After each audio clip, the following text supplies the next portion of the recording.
When it comes to animation, mostly animated television, and anything based around animated television, sometimes mostly comic books, it seems that there's always that one thing that they're okay with, but they just cannot understand.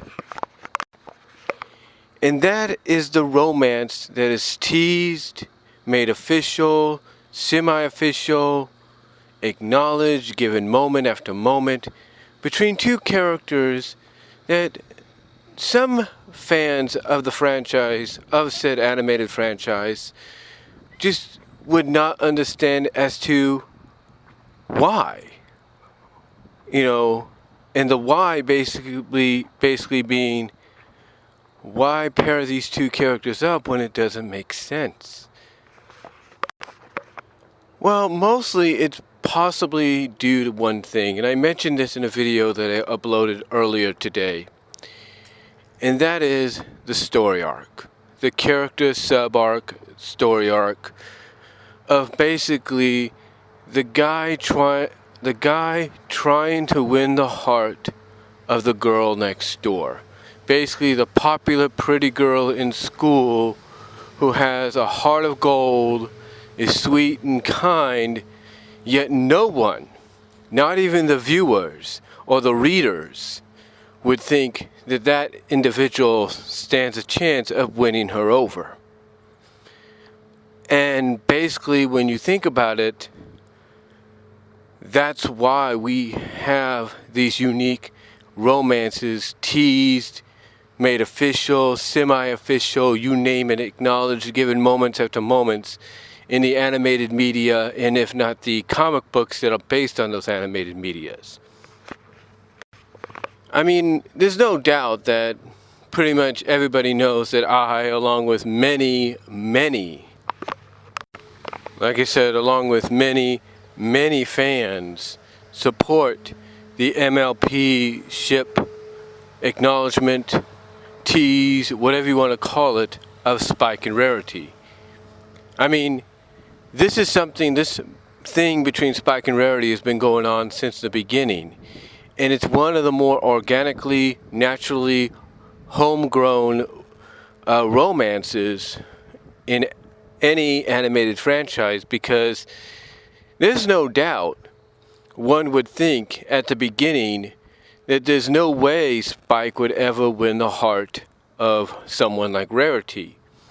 And yet, here we are in the last season, and it's pretty much confirmed, especially if you look at future episodes and the synopsis for them, if not the early releases of them, thanks to other countries. It's pretty much almost sort of confirmed, in a sense, that these two are going to be together in some shape, form, or fashion. Whether some other fans like it or they don't, it's pretty much almost a done deal. Or at least left in a way, or will be left in a way, that's a done deal. I mean, you take a look at the trailer, and there's a moment in there that a lot of fans are actually happy about. And I wouldn't be surprised that if that trailer got shown at BronyCon, the last BronyCon this year, that many fans, when that moment came on screen, cheered and applauded it. And were happy to see what they saw. But you see, Spike and Rarity are not the only characters that have gone through this. Like I said, there have been many examples. Too many to count. But the ones I know about pretty much have been left for interpretation, or have basically been confirmed and made official due to the fact that either the show came to an ending or came to an end, sometimes an unexpected and abrupt end. Well, others, like I said, were left open for interpretation. A good example of this, probably one of the bigger examplees, I should say, one of the bigger examplees when it comes to this is Disney. Mostly when it comes to the Disney afternoon. And some of the shows they had on there, yes, had romances made official between characters. But there were some romances that were left up to interpretation. And whether or not we got an acknowledgement or a tease or whatever, it pretty much, when it was all said and done, was left to the opened opinion of the fans. One good example is Tailspin. And one thing about Tailspin that was always talked about when it came to the chemistry of Baloo and Rebecca is basically their chemistry was inspired and based off the chemistry of the characters of Sam Malone and Rebecca Dawson in Cheers.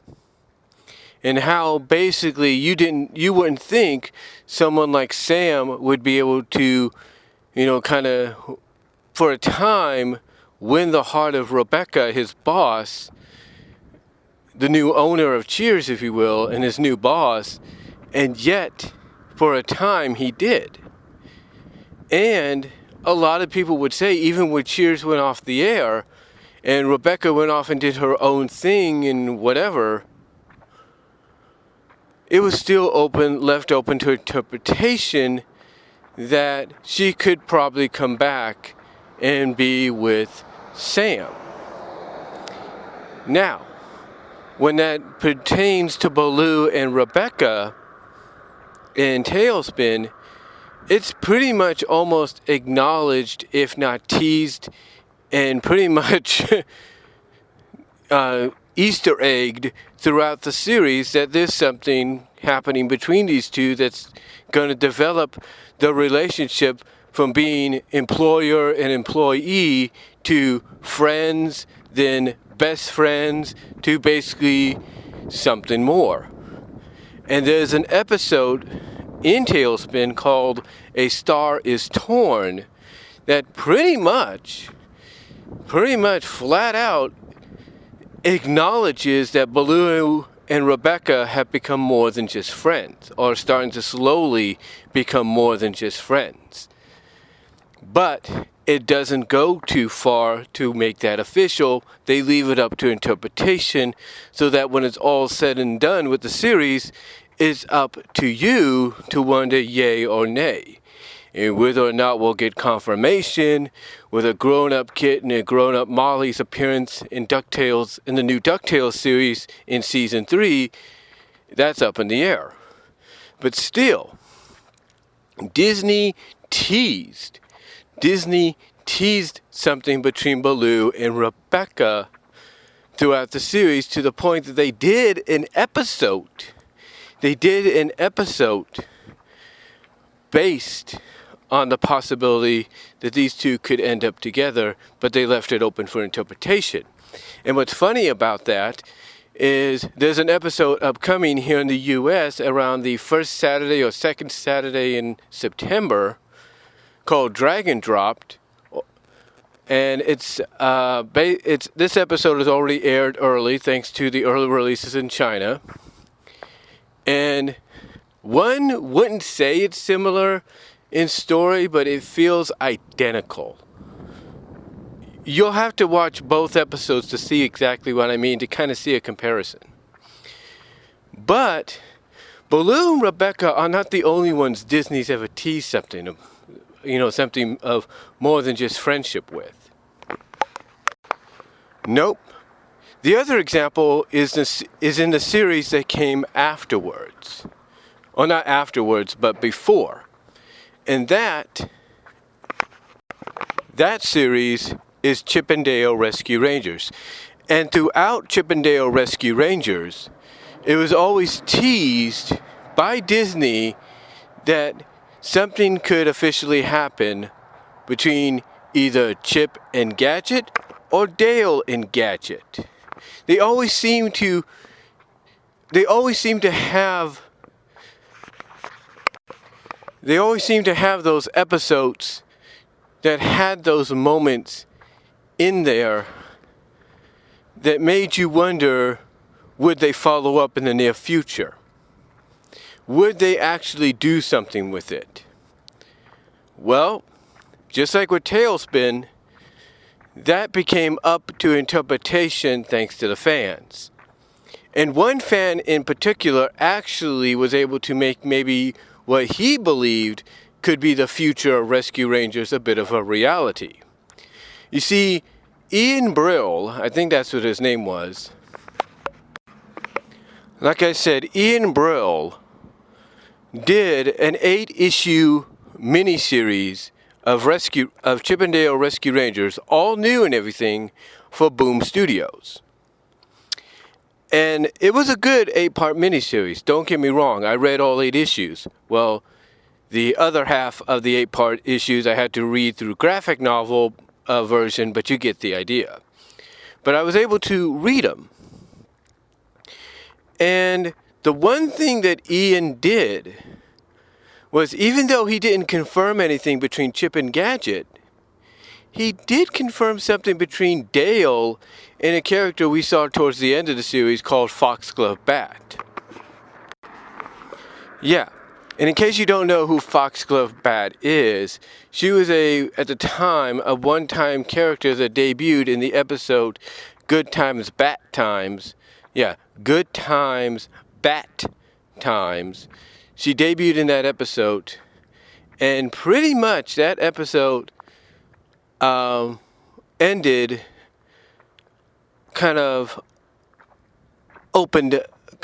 ended in an open end, kind of up to interpretation like way.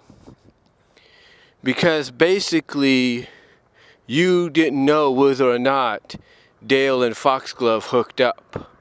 And yet, Ian Brill, when he did the comic book series for Boom Studios, hinted at the fact that maybe these two actually were getting together. I mean, he did keep continuity in the fact that they were still friends, but they were kind of becoming a lot closer than just best friends, if you know what I mean. That's what Ian Brill was teasing. I mean, he even had a moment in one of the issues where they kind of were getting close to admitting how they truly, truly feel. Like, basically, they don't just like each other as friends, they love each other. And again, he didn't make anything official, but he did have his moments in there. And basically, just like with the show, he left the rest open to interpretation. And it's thanks to that left open to interpretation route that Rescue Rangers took, and even Tailspin took afterwards, that fans took it upon themselves to say, you know what? They couldn't answer it, but we're going to do our best to answer it. And that's what they did. That's what they did. And we ended up getting things like the Acorn Cafe, which AC Racebest knows all about because that's how I met him online, as well as places like the Foxglove Feature. You name it. These were places that became reality because fans loved Rescue Rangers, but these places also became homes. Like I said, these places also became homes for future Rescue Ranger fan fiction stories. And one of the most notable, two of the most notable, I should say, fan fiction stories that kind of was a fan's way of, bringing certain relationships closure and making in their minds these certain relationships official were Death of a Comedian, which basically in the end made Dale and Foxglove officially together in the reader's minds and in the author of that story's mind, the author being the Jam, that's what he called himself. And then the other story was called Of Mice and Mayhem. And this was done by somebody by the name of Chris something, I can't think of his name, or the rest of his name. But this was a fan fiction slash web comic which became very iconic. This is like I said, this is a fan fiction turned web comic that became very iconic in Ranger lore, along with Death of a Comedian, that even to this day people still talk about it and still want to read it. Heck, some people even took time out to kind of color in the entire comic and post it online. Some have even posted the entire comic in audio drama form, I believe, here on YouTube and various other places. The same with things like Death of a Comedian and many others.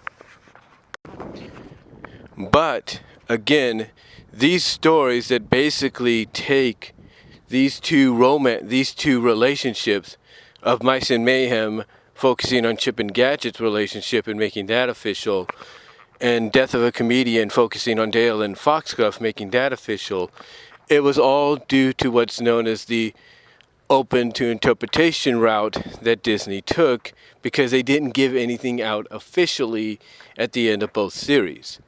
But these series aren't the only ones. Oh no, Disney actually did go the route of where they made things official. Yeah. It may not feel like that when it comes to one of the series I'm going to mention, but basically it's pretty much as plain as day.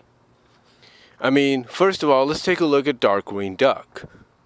Darkwing Duck basically paired Darkwing slash Drake Mallard with Morgana Macabre, who was a villain turned hero. And their relationship turned out to be one of the more popular and beloved relationships made official by Disney that fans got behind and enjoyed. It reminded them a lot of Batman and Catwoman, which it was basically a play off of, or a satire off of, if you will.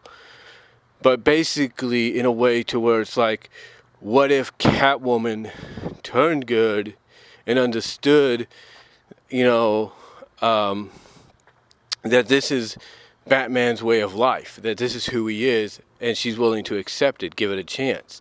That's basically what they did with Morgana and Darkwing, and people loved it. But they're not the only ones. No.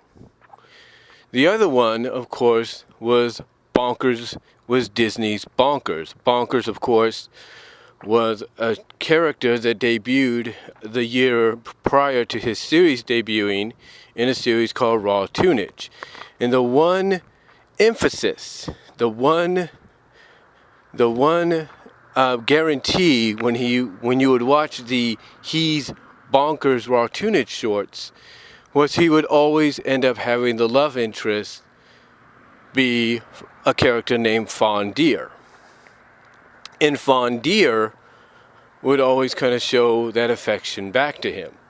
And they even brought that relationship forward in the Bonkers series during the Miranda Wright episodes, more specifically the episode Casa Bonkers.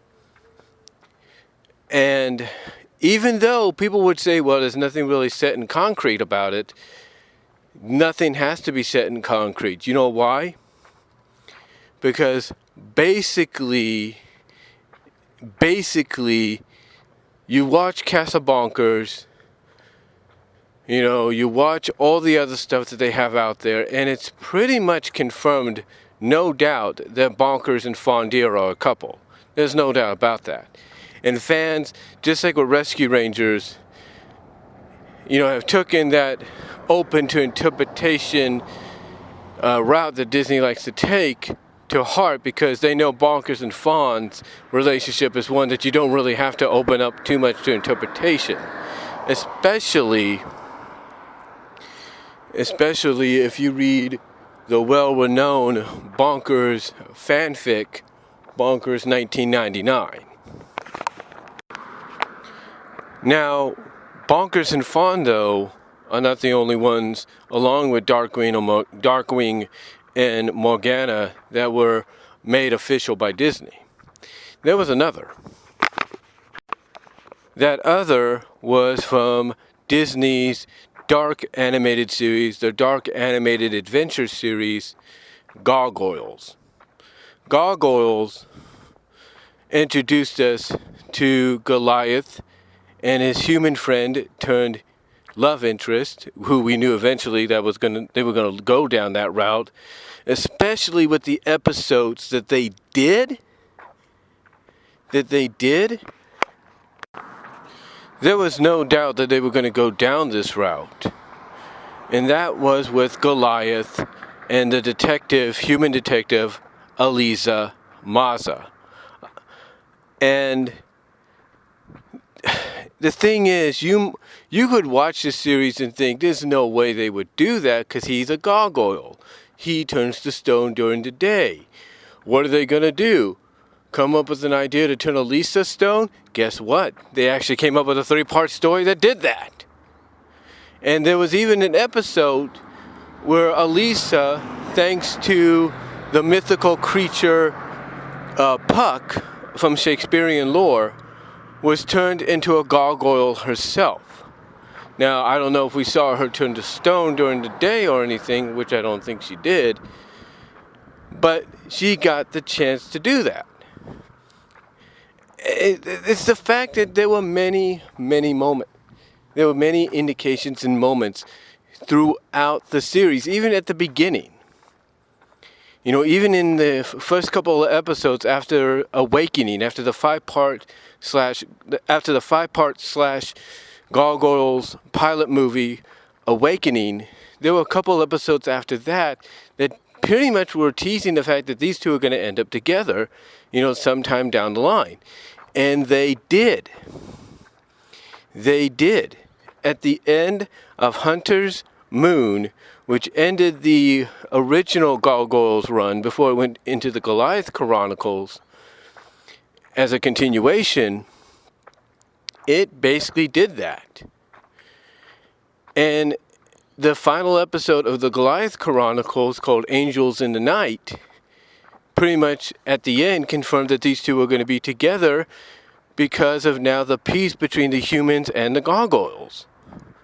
Heck, they took Goliath's daughter, Goliath and Damona's daughter, Angela, and unexpectedly, surprisingly, paired her up with Broadway. Not Brooklyn, not Lexington, Broadway.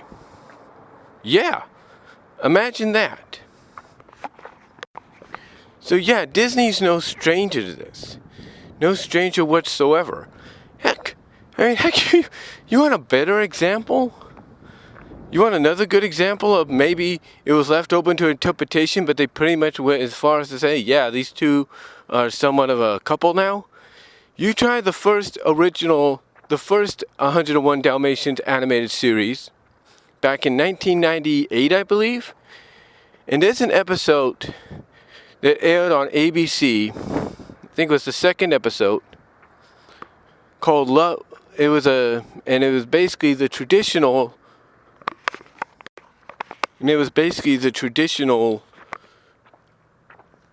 2 cartoon format. It was basically the 2 11-minute cartoon format. And the second one in that episode, the second 11-minute cartoon of that episode was called Love 'Em and Flee Them. Love 'Em or Flee 'Em, I should say. And I knew pretty much off the bat when I first saw that, I said, this is going to involve Lucky and this is going to involve Two-Tone. And I was right. That's what happened. It involved Lucky and Two-Tone getting together, and believe it or not, the series was about a couple weeks into syndication before it ended up on ABC as well. And everybody saw Two-Tone before this episode, and they pretty much were like, yeah, let's hope these two get together. And guess what? Even during the early stages of the internet where you could look up stuff, these two, that's exactly what this 11-minute animated mini episode did. It put these Two-Tone and Lucky together. Now, if you follow 101 Dalmatians, you might say, well, aren't they brother and sister? Hey, if Disney says that's not the case and these two can be together, so be it. So even though they kind of made it semi-official between the two, or made it official between the two at the end of that, it was basically left open to interpretation afterwards. And again, there's more examples. Again, more than I can count, or more than I'd like to count. Even Mighty Ducks, the Mighty Ducks animated series, kind of teased something, if you will. Mostly at the end of a certain episode. I know it's called A Traitor Among Us. And they basically teased in that episode something between an attraction between Duke and Mallory, and Nosedive and Mallory. I mean, heck, they've done a couple of episodes where Nosedive, if not one or two episodes, teamed up with Mallory. So they pretty much were teasing something between those two, but left it open to interpretation, to where some fans even did fan fiction stories of those two getting together, and in their minds making it official. So again, it's all open to interpretation. That's why when I look at something like Spike and Rarity, even though I hope personally that we get something officially done at the end, where at least we get a kiss on the lips between the two, because basically it's too much is being hinted that there's something going to happen between them romantically because of what's going on. If we don't, at least there's enough there to leave things open to interpretation for the fans in their minds to say, yeah, we're going to make this official. Or, yeah, there's no doubt, no matter what people say, this is official, even though we didn't get anything to kind of cement that. So, yeah, it's nothing new to the world of animation. It's nothing new to someone like Disney. So, and again, I've mentioned this before, Hasbro has been known to do this in the past. Take a look at Transformers Generation 1. Atlantis Arise. Like I said, Atlantis Arise, The Girl Who Loved Power Glide, you name it. It's not the first time, nor will it ever be the last time. It's nothing new to Hasbro or even Disney. But that's all I can really say, guys. Let me know what you all think down below. I gotta clock in back from lunch. Comment if you like. Let me know what your thoughts on the examples I gave. How do you feel about it? And I'll talk to you all later. Sorry this video went 27 minutes, or basically 28 minutes long, near it. But let me know what you all think, and I am out.